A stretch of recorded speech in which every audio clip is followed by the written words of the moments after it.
ഷാക്കിർ മുസ്ലിം ലീഗിന്റെ പ്രതിനിധിയാണ് കേട്ടോ, ജമാഅത്തെ ഇസ്ലാമിയുടെ പ്രതിനിധിയല്ല. ആ രീതിയിലാണ് താങ്കൾ ഇപ്പോൾ സംസാരിക്കുന്നത്. ഇവിടെ ഹിന്ദുക്കൾക്ക് വേണ്ടി ശബ്ദിക്കുവാൻ മറ്റൊരു ശബ്ദമില്ലാതെ പോകുന്നു എന്നുള്ളതാണ് ഏറ്റവും വലിയ ദുര്യോഗം. ഇപ്പോൾ ലോകത്ത് എവിടെയെങ്കിലും ഈ പറയുന്ന മുസ്ലിം ജനവിഭാഗങ്ങൾക്ക് നേരിട്ട് ഇപ്പൊ നോക്കൂ, ഏതെങ്കിലുമൊക്കെ ഒരു സാധാരണ മുസ്ലിങ്ങൾക്കെതിരെ എന്ന് ഒരു പ്രശ്നം ഉണ്ടായി കഴിഞ്ഞാൽ ആ മനുഷ്യനെതിരെ പ്രശ്നമുണ്ടായി എന്നുള്ള നിലയിൽ നമ്മൾ ഉൾപ്പെടെയുള്ള ആൾക്കാർ ശബ്ദിക്കുന്ന സാഹചര്യം ഉണ്ടാവും. അയാളൊരു മുസ്ലിം ആയതുകൊണ്ട് മാത്രം എന്നുള്ള നിലയിൽ ശബ്ദിക്കുന്ന വേറെ ചിലരും ഉണ്ടാവും. നിലവില് ബംഗ്ലാദേശിലെ ഹിന്ദുക്കൾക്കെതിരായിട്ട് ഇത്രയും വലിയ ആക്രമണം ഉണ്ടാകുന്ന സമയത്ത് കേരളത്തിലെ ഇടതുപക്ഷ നിശബ്ദമാണ്, കേരളത്തിലെ UDF നിശബ്ദമാണ്, ഇന്ത്യയിലെ പ്രതിപക്ഷ പാർട്ടികൾ ഒന്നടങ്കം നിശബ്ദമാണ്. അവർക്കാർക്കും സംസാരിക്കുവാൻ വേണ്ടിയിട്ടോ ശബ്ദം ഉയർത്തുവാനോ താല്പര്യമില്ല. കാരണം ആ ഹിന്ദുക്കൾക്ക് വേണ്ടിയിട്ട് ശബ്ദം ഉയർത്തിയാൽ അത് ആർക്കെതിരെ ശബ്ദം ഉയർത്തുന്നു എന്നുള്ള വിഷയം കൊണ്ട് മാത്രം പൊളിറ്റിക്കലി അവര് ഭയപ്പെടുന്ന ഒരു സാഹചര്യത്തിലൂടെയാണ് കാര്യങ്ങൾ കടന്നു പോകുന്നത്. തൊട്ടപ്പുറത്തെ ബംഗ്ലാദേശിലെ കാര്യത്തിൽ മാത്രമല്ല, നമ്മുടെ നാട്ടില് ഭാരതത്തിന്റെ അകത്ത് വെസ്റ്റ് ബംഗാളിനകത്ത് 500-ലധികം കുടുംബങ്ങൾ പലായനം ചെയ്യുന്ന സാഹചര്യം മുർഷിദാബാദിൽ ഉണ്ടായപ്പോഴും ഈ പറയുന്ന പ്രതിപക്ഷ കക്ഷികളൊന്നും കമാ എന്നിവിടെ മിണ്ടിയിട്ടില്ല. ഇസ്രായേലില് ഹമാസ് എന്ന് പറയുന്ന ലോകം ഭീകരവാദികളായി മുദ്രകുത്തിയ ആൾക്കാർക്കെതിരായിട്ട് നടപടി ഉണ്ടാകുന്ന സമയത്ത് കേരളത്തിൽ ഒഴുകിയ കണ്ണീർ എന്താണെന്നുള്ള കാര്യം നമ്മൾ കണ്ടതാണ്. ബിൻ ലാദനെ രക്തസാക്ഷി പരിവേഷം നൽകി കവിത എഴുതപ്പെട്ട നാടാണ് നമ്മുടേത്. പക്ഷേ നമ്മുടെ തൊട്ടയൽ രാജ്യത്ത് ഹിന്ദുക്കളായിട്ടുള്ള ആൾക്കാർക്ക്, അവിടുത്തെ ന്യൂനപക്ഷങ്ങൾക്ക് നേരെ ഇത്രയും കൊടിയമായ ആക്രമണം നടക്കുന്ന സമയത്ത് സൂചി നിലത്ത് വീണാൽ കേൾക്കുന്ന നിശബ്ദതയാണ് കേരളത്തിന്റെ രാഷ്ട്രീയ പൊതുമണ്ഡലത്തിൽ നിന്ന് ഉയരുന്നത് എന്ന് പറയുന്നത് അങ്ങേയറ്റം ദൗർഭാഗ്യകരമാണ്. അത് ഒട്ടും നമ്മളെ ഞെട്ടിക്കുന്നതോ നമുക്ക് അത്ഭുതപ്പെടുത്തുന്നതോ ഒന്നുമല്ല നിശബ്ദത എന്ന് പറയുന്നത്. പക്ഷെ അത് അങ്ങേയറ്റം അപലപനീയമാണ് ആ നിശബ്ദത. ഉളുപ്പുണ്ടടാ ചക്കാണക്ക്. നമ്മളൊക്കെ മനസ്സിലാക്കിയിടത്തോളം ഒരു മതവും, ഹിന്ദു മതമാവട്ടെ, ഇസ്ലാം മതമാവട്ടെ, ക്രിസ്തു മതമാവട്ടെ, ഒരു മതവും മറ്റൊരു മതവിശ്വാസിയെ ആക്രമിക്കാനോ ഉപദ്രവിക്കാനോ പറയുന്നില്ല. മാത്രമല്ല അവരോട് വളരെ നല്ല രീതിയിൽ പെരുമാറണമെന്നാണ് എല്ലാ മതങ്ങളും പറയുന്നത്. പിന്നെ എങ്ങനെയാണ് ഇത്തരം അക്രമങ്ങളും ഭീകരതയും തീവ്രവാദവും ഒക്കെ മതങ്ങളുടെ പേരിൽ ചാർത്തുന്നത് എന്നുള്ളതിനെ കുറിച്ചാണ് നമ്മൾ പരിശോധിക്കേണ്ടത്.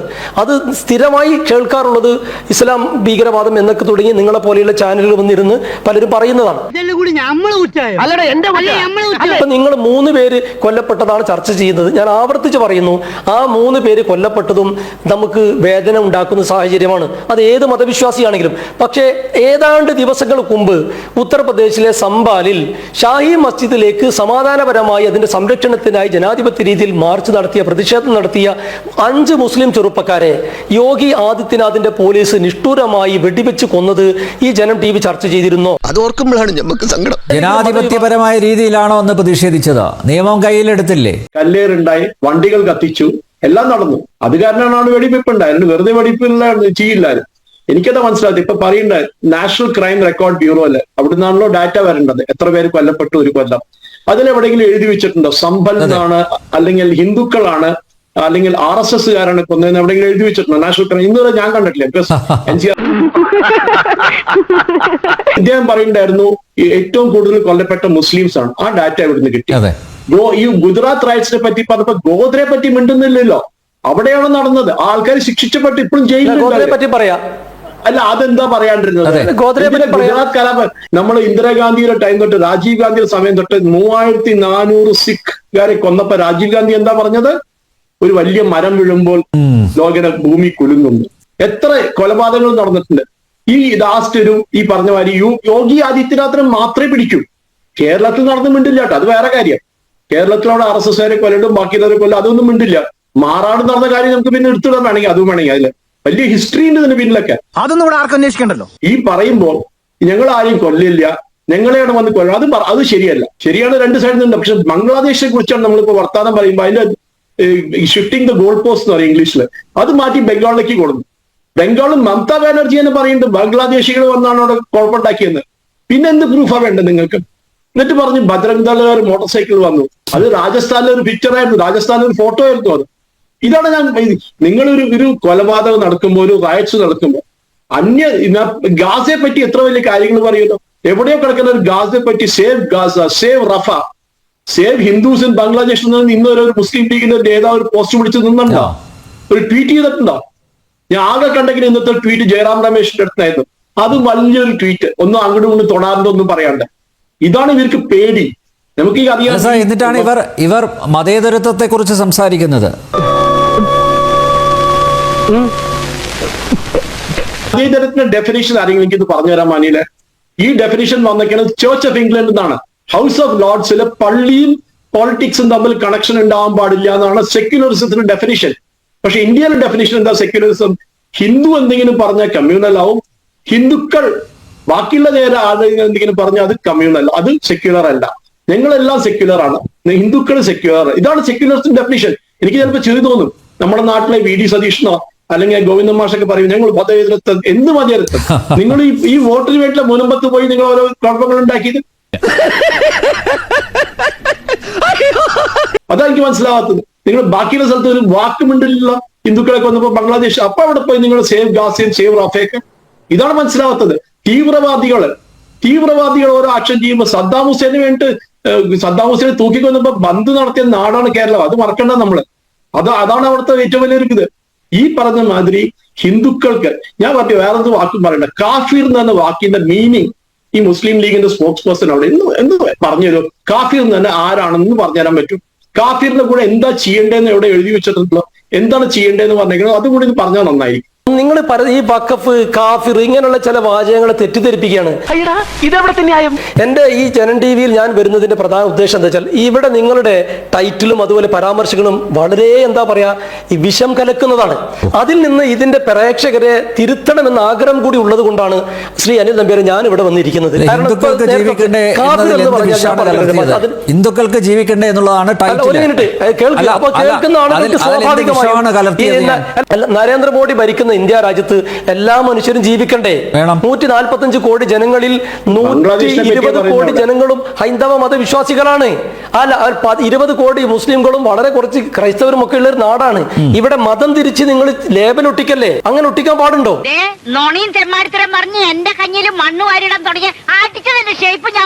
അദ്ദേഹം പറഞ്ഞൊരു കാഫിർ എന്ന് പറഞ്ഞാൽ തെറ്റിദ്ധരിക്കേണ്ട. മതത്തിൽ വിശ്വസിക്കാത്തവനാണ് കാഫിർ. അതായത് ഇസ്ലാം വിശ്വസിക്കാത്തവൻ കഫറ അല്ല അതിന്റെ അറബി അതിന്റെ കൃത്യമായ കഫറ എന്ന വാക്കിൽ നിന്നാണ് അത് വന്നിട്ടുള്ളത്. നിഷേധിച്ചു എന്നാണ്. അതായത് മതത്തിൽ വിശ്വസിക്കാത്തവൻ എന്നേ അതിനർത്ഥമുള്ളൂ. അതിനെയാണ് നിങ്ങൾ ദുർവ്യാഖ്യാനം ചെയ്ത് തെറ്റിദ്ധരിപ്പിക്കുന്നത്. CPM കൂടി അതായത് നമ്മൾ അതിന്റെ മലയാള അർത്ഥം നിഷേധി അല്ലെങ്കിൽ നിഷേധിച്ചവൻ എന്നാണ്. അതായത് ആ മതത്തിൽ പെടാത്തവൻ. അതൊരു തെറ്റായ മോശമായ പദമല്ല. നിങ്ങൾക്ക് ഡിക്ഷണറി ഇല്ലേ?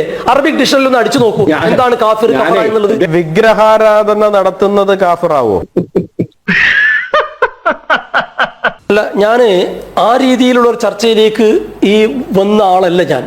അതായത് നമ്മൾ ഒരു മതപരമായി വിഷയം കൈകാര്യം ചെയ്യാനുള്ള പാണ്ഡിത്യം അല്ലല്ല, ഞാൻ ആ ബുദ്ധിമുട്ടിലേക്ക് തള്ളിവിടുന്നില്ല. താങ്കളുടെ ബുദ്ധിമുട്ട് എനിക്ക് മനസ്സിലാവുന്നു. വളരെ ബുദ്ധിമുട്ടല്ലാതെ ഞാൻ നിങ്ങൾ അങ്ങനെ ഒരു വിഷയം തന്നിട്ട് അല്ല.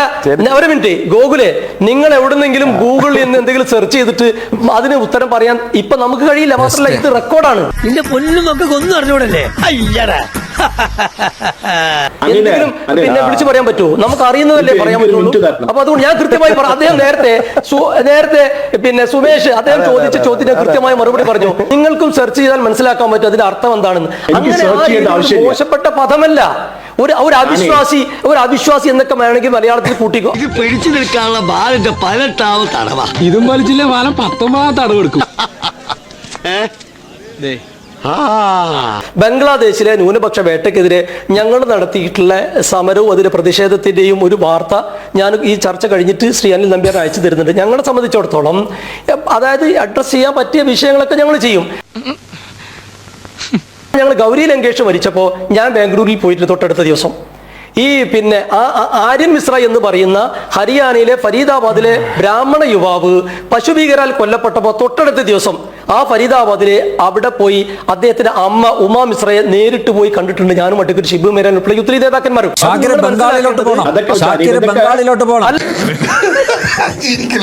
നിങ്ങള് ഒരു സേവ് ബംഗ്ലാദേശ്, ഹിന്ദു ബംഗ്ലാദേശ് ഒരു പോസ്റ്റർ അടിച്ച് ട്വീറ്റ് ചെയ്തിരുന്നോ? നിങ്ങൾ ഡെഫിനറ്റ് ആയിട്ട് സേവ് ഗാസ എന്നാണ് ചെയ്തിട്ടുണ്ടാവില്ലോ. സേവ് റഫാന്ന് ചെയ്തിട്ട് നിങ്ങൾ ബംഗ്ലാദേശിലെ ഹിന്ദുക്കൾ എന്തിനാ പിന്നെയും നിങ്ങൾ ബംഗ്ലാദേശിനെ പറ്റി പറയാം. ഇപ്പൊ ചർച്ച ബംഗ്ലാദേശിനെ പറ്റിയാണ്. ഞാൻ പറയും, ഞാൻ സംഭവങ്ങളെ കൃത്യമായി പരാമർശിച്ചു. പിന്നെ മറ്റൊരു കാര്യം, ഇപ്പൊ നിങ്ങൾ നേരത്തെ ബംഗ്ലാദേശിലെ കാര്യം പറഞ്ഞു. ആ ബംഗ്ലാദേശിലെ ഗവൺമെന്റ് അതിന് കൂട്ടു നിൽക്കുന്നില്ല എന്ന് നിങ്ങൾക്കും നമുക്കും അറിയാം. പക്ഷെ ഇന്ത്യയിലെ ഗവൺമെന്റ് നോക്ക് നിങ്ങൾ. ഇപ്പൊ ബാബു ബജ്രംഗി, ആരാണ് ബാബു ബജ്രംഗി? 93 പേരെ ഗുജറാത്ത് കലാപ സമയത്ത് നിഷ്ഠൂരമായി കൊന്നയാളാണ്. അദ്ദേഹത്തിന് ഇപ്പൊ പരോള് കൊടുത്ത് അദ്ദേഹത്തെ പുറത്തു കൊണ്ടുവരാൻ ഭരണകൂടം ശ്രമിക്കാണ്. ആ നോക്കൂ നിങ്ങൾ.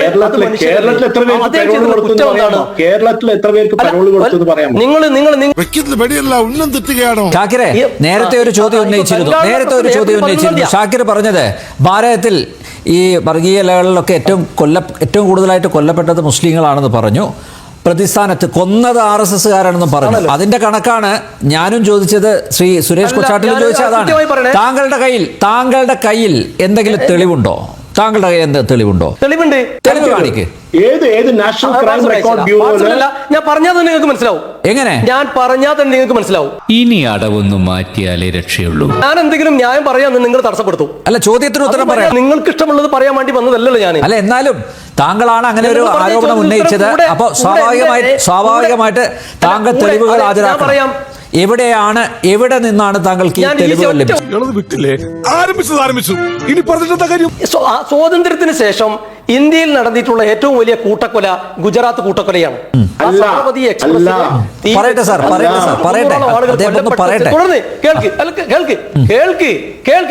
അതാണ് നിങ്ങൾക്ക് ഇഷ്ടാവില്ല. നിങ്ങൾക്ക് ഞാനിത് പറയുന്ന ഇഷ്ടം, ഇത് എല്ലാവർക്കും അറിയുന്നല്ലേ. അതിലെ പ്രതികൾ ആരാണ്?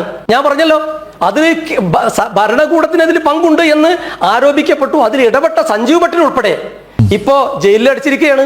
ആ ബാബു ബജ്രംഗി പുറത്താണ്. 93 ആളെ കൊന്ന് ബാബു ബജ്രംഗിയെ പുറത്ത് പരോളിൽ കൊടുത്തു. ചോദ്യത്തിന് ഉത്തരമായില്ല. നിങ്ങൾക്ക് എന്താ തെളിവ് കൂടുതൽ വേണോ? ചോദ്യത്തിന് ഉത്തരമായില്ല. ഇനി ഞാൻ നേരത്തെ പറഞ്ഞൊരു കാര്യമുണ്ട്. 82 പേര് ഒരു ദിവസം കൊല്ലപ്പെടുന്നു ഇന്ത്യ രാജ്യത്ത്. 29,000 പേര് കഴിഞ്ഞ വർഷം കൊല്ലപ്പെട്ടു. ഈ 29,000 പേരെ എല്ലാം RSS കൊന്നു എന്നല്ല ഞാൻ പറയുന്നത്. അങ്ങനെയല്ല, അത് കൊല്ലപ്പെടാൻ സാഹചര്യം ഞാൻ നേരത്തെ പറഞ്ഞില്ല. പക്ഷേ മതപരമായി മതവിശ്വാസികളായി എന്നുള്ളതിന്റെ പേരിൽ മാത്രം നിരപരാധികളായിട്ടുള്ള നൂറുകണക്കിന് ഇസ്ലാം മതവിശ്വാസികളെ ഈ സംഘപരിവാരം കൂടി കൊന്നിട്ടുണ്ട്. യാഥാർത്ഥ്യമല്ലേ? നിങ്ങൾ അഖിലാഖിനെ കൊന്നു, ജുനൈദിനെ കൊന്നു, ഇപ്പൊ ഷായി മസ്ജിദ് 5 പേരെ കൊന്നു. ഈ ബംഗാളിൽ 2 സഹോദരങ്ങളും ഒരു ഇസ്ലാം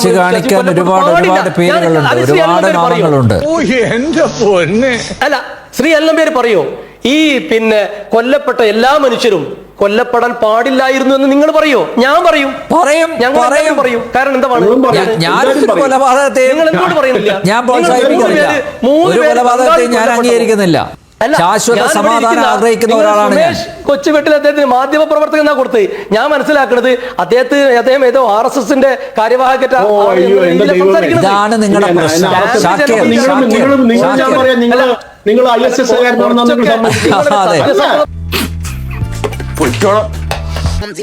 Bing bing boo.